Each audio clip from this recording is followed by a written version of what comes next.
Okay, na? You put make a loop, put in the opposite,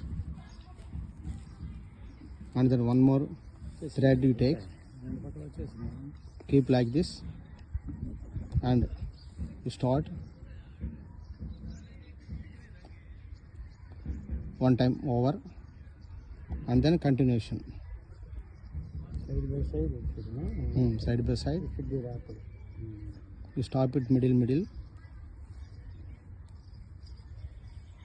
like this. You keep it.